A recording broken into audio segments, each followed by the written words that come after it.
महाभारता एक बहुत बड़ी और पेचीदा कहानी है।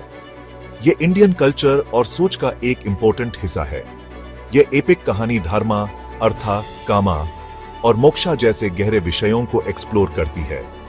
कहानी दो भाइयों के परिवारों पंडवों और कौरवों के इर्द गिर्द घूमती है। हस्तिनापुर के ताख्त के लिए उनका झगड़ा एक भयंकर युद्ध का कारण बनता है। महाभारता सिर्फ युद्ध की कहानी नहीं है, ये इंसानी रिश्ते, मोरालिटी और ह्यूमन चॉइसेस की रिजल्ट्स की कॉम्प्लेक्सिटीज को दिखाती है।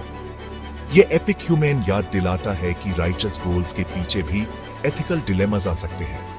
ये लाइफ के चैलेंजेस से निपटने के लिए विजडम, कंपैशन और सेल्फ अवेयरनेस की इंपॉर्टेंस बताती है।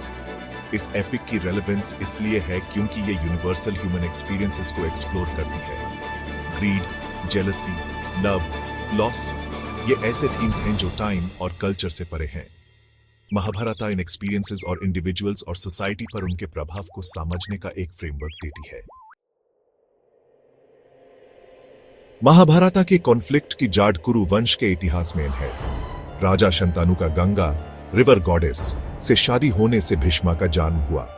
भीष्मा ने अपने अनवेवरिंग वॉज के कारण तख्त का दावा छोड़ दिया। इस सैक्रिफाइस ने ही आगे चलकर वंश में कॉन्फ्लिक्ट के ये बीज बो दिए। साल बाद धृतराष्ट्र एंड राजा और उनके छोटे भाई पंडु के बीच कड़वी रिवलरी थी। यह रिवलरी उनके बेटों कौरवों और पंडवों तक भी पहुंच गई। कौरवास, जिनके नेता सबसे बड़े भाई दुर्योधन थे, अपने कजिन्स के प्रति जलान और नफरत से भरे हुए थे। पंडव, जो अपने राइचसनेस और वैलर के लिए जाने जाते थे, कौरवों से कॉन्स्टेंटली थ्रेट्स और चैलेंजेस फेस करते थे। उनमें से सबसे वर्चुअस युधिष्ठिरा धर्मा के प्रति अपनी अनवेवरिंग कमिटमेंट के लिए जाने जाते थे।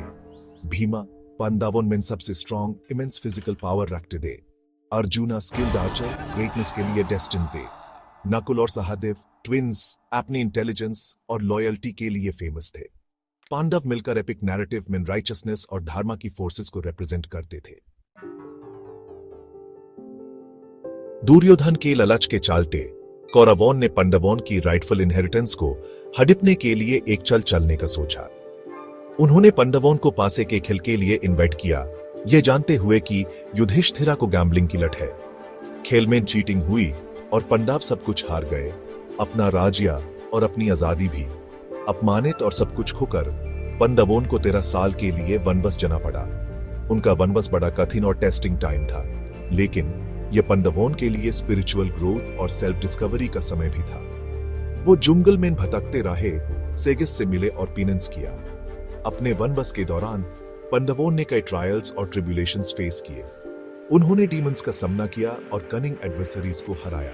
इस सब के बावजूद वो धर्मा के प्रति स्टेडफास्ट रहे। मुश्किलों के समय में भी उनकी रेजिलियंस और अपने डेस्टिनी में अनवेवरिंग फेथ उनके नोबल कैरेक्टर का प्रूफ बनी। सेक्शन 4, कृष्णा की सलाह और गीता का ज्ञान। जैसे ही पंडवों का वनवास खत्म होने वाला था, उनके और कौरवों के बीच टेंशन बढ़ गई। कृष्णा एक डिवीन अवतार और वाइज स्ट्रैटेजिस्ट होने वाली घटनाओं में एक की फिगर बनकर उभरे। उन्होंने दोनों भाइयों के बीच शांति कराने की कोशिश की, लेकिन उनकी कोशिशें बेकार रही। कुरुक्षेत्र युद्ध के एक दिन पहले पंडव योद्धा अर्जुना डाउट और डिस्पेयर से घिर गए। उन्होंने अपने ही रिश्तेदारों के खिलाफ युद्ध लड़ने की राइचसनेस पर सवाल उठाया। जवाब में कृष्णा ने भगवद गीता का उपदेश दिया, जो धर्मा, कर्मा और रियलिटी की नेचर पर एक प्रोफाउंड डिस्कोर्स है। कृष्णा के शब्दों ने अर्जुना को क्लैरिटी और कुरेज दिया जो उन्हें आने वाली लड़ाई का सामना करने के लिए चाहिए थी।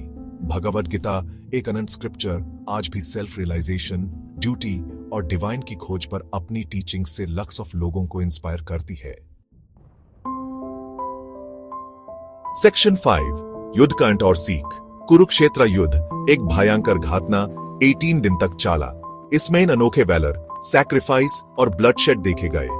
दोनों तरफ के योद्धाओं ने एक्स्ट्रॉर्डिनरी स्किल और करेज दिखाया, लेकिन युद्ध के रिजल्ट में लाखों ऑफ लोगों की मौत हुई। पंडव जीत गए, लेकिन उनकी जीत बिटर स्वीट थी। उन्होंने अपने प्यारों को खोया और युद्ध से हुई डिस्ट्रक्शन देखी। युधिष्ठिरा हस्तिनापुर के राजा बने और विजडम और कंपैशन से राज्य किया। पास्ट के जख्मों को भरने की कोशिश की। महाभारता अपने कॉम्प्लेक्स कैरेक्टर्स और टाइमलेस थीम्स के साथ ह्यूमैनिटी के लिए प्रोफाउंड लेसन्स देती है। ये राइचस कंडक्ट की इंपॉर्टेंस, ग्रीड और जलान के रिजल्ट्स और फेथ की ट्रांसफॉर्मेटिव पावर को हाईलाइट करती है। ये एपिक ह्यूमेन याद दिलाता है कि लाइफ गुड और ईविल के बीच एक कांस्टेंट बैटल है और ह्यूमन चॉइसेस ही हमारी डेस्टिनी डिसाइड करते हैं।